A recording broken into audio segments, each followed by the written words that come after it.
अस्सलाम वालेकुम व्यूअर्स, कैसे हैं आप सब। उम्मीद है आप सब ठीक होंगे। आज मैं आपके लिए लेकर आई हूँ बहुत ही ज़बरदस्त रेसिपी, यमी रेसिपी। आज हम बनाएंगे मूंग की दाल, खट्टी मूंग की दाल बनाएंगे जो कि खाने में बहुत ही लजीज होगी, यमी होगी। बनाना बहुत ही आसान है, बहुत ही आसान तरीके से आपको बनाना सिखाऊंगी। आपकी सारी शिकायतें दूर हो जाएगी। बहुत ही ज़बरदस्त, बहुत ही यम्मी मूंग की दाल रेडी करते हैं। तो चलिए स्टार्ट करते हैं अल्लाह के बाबरकत नाम से। बिस्मिल्लाहिर्रहमानिर्रहीम। सबसे पहले हम दाल को बॉईल करेंगे। दाल को मैंने अच्छी तरीके से धो के आधे घंटे के लिए भिगो के रख दी थी। आप देखें ये बहुत ही अच्छी तरीके से भीग चुकी है। इसे हम कुकर में ऐड करेंगे। अच्छी दाल बनाने के लिए हमें दाल को बहुत ही परफेक्ट तरीके से बॉईल करनी होती है। कुकर में मैंने दाल को ऐड कर लिया है। अब मैं इसमें पानी ऐड कर रही हूँ। पानी हमें बहुत ज़्यादा ऐड नहीं करना, बस मैंने इसमें 1 लीटर के करीब पानी ऐड किया है। अच्छी तरीके से ऊपर से इसे कवर करेंगे और फ्लेम पर रखकर इसे हम कुक करेंगे ताकि दाल हमारी अच्छे से कुक हो जाए। जब तक दाल हमारी बॉईल होती है तो चलिए नेक्स्ट स्टेप की तरफ मसाला हम रेडी करेंगे। इसके लिए हम पतीले में 1/2 कप ऑयल ऐड करेंगे। ऑयल को अच्छी तरीके से गरम करेंगे। अब हम इसमें 1 टीस्पून ज़ीरा, 4 से 6 हम इसमें गोल मोटी वाली लाल मिर्चें ऐड करेंगे। अच्छी तरीके से मिक्स करेंगे।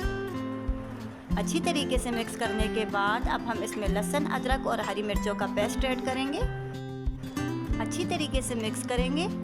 1 मिनट तक भूनेंगे ताकि लहसुन अदरक का पेस्ट बहुत अच्छी तरीके से भून जाए और एक अच्छी सी खुशबू आने लगे।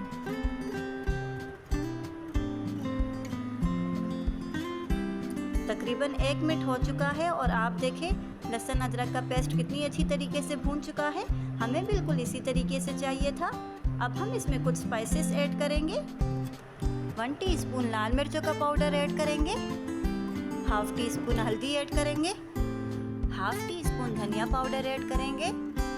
1/2 टीस्पून कुटी हुई लाल मिर्चें ऐड करेंगे और 1 टीस्पून मैंने इसमें कसूरी मेथी ऐड की है।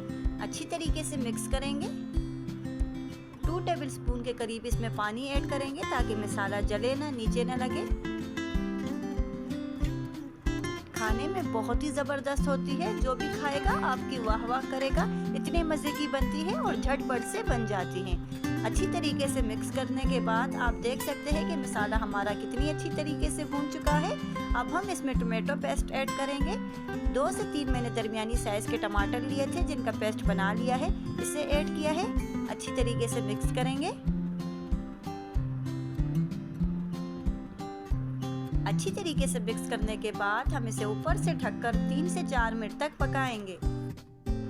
3 से 4 मिनट हो चुके हैं और आप देखें मसाला हमारा कितनी अच्छी तरीके से भून चुका है।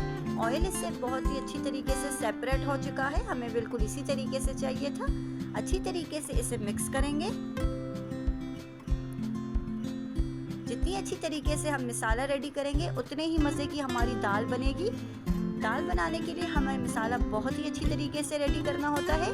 अब जो हमने दाल बॉईल की थी, ये देखिए आप, इसे मैंने बाउल में निकाल दिया है। इसे ऐड करेंगे।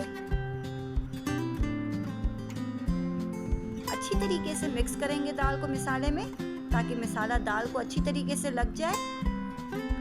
अब हम इसमें नमक ऐड करेंगे। नमक आप अपने टेस्ट के अकॉर्डिंग रख सकते हैं। जितना आप इजली खाते हैं अपने टेस्ट के हिसाब से नमक शामिल कर ले। अच्छी तरीके से मिक्स करने के बाद इसे ऊपर से ढककर 4 से 5 मिनट तक पकाएंगे। 5 मिनट हो चुके हैं और आप देखें दाल हमारी कितनी अच्छी तरीके से कुक हो रही है। हमें बिल्कुल इसी तरीके से चाहिए था। अब हम इसमें 2 मोटी वाली हरी मिर्चें ऐड करेंगे। बारीक कटा हुआ धनिया ऐड करेंगे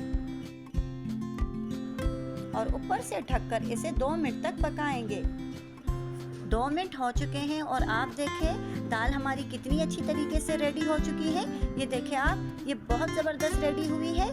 फ्लेम ऑफ करने के बाद ये और भी गाढ़ी हो जाती है, इसलिए मैंने इसकी कंसिस्टेंसी बिल्कुल इस तरीके से रखी है।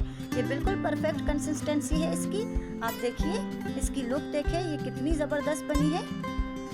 उम्मीद है आपको मेरी ये रेसिपी बहुत ही पसंद आई होगी। अगर आप चैनल पर नए हैं तो चैनल को लाइक कीजिए, सब्सक्राइब कीजिए और रेसिपी को ट्राई करके मुझे कमेंट बॉक्स में लाजमी बताइएगा कि मेरी रेसिपी आपको किस तरह लगी और आपने किस तरह बनाई। तो चलिए फिर मिलते हैं एक अच्छी सी रेसिपी के साथ। तब तक के लिए अल्लाह हाफिज़।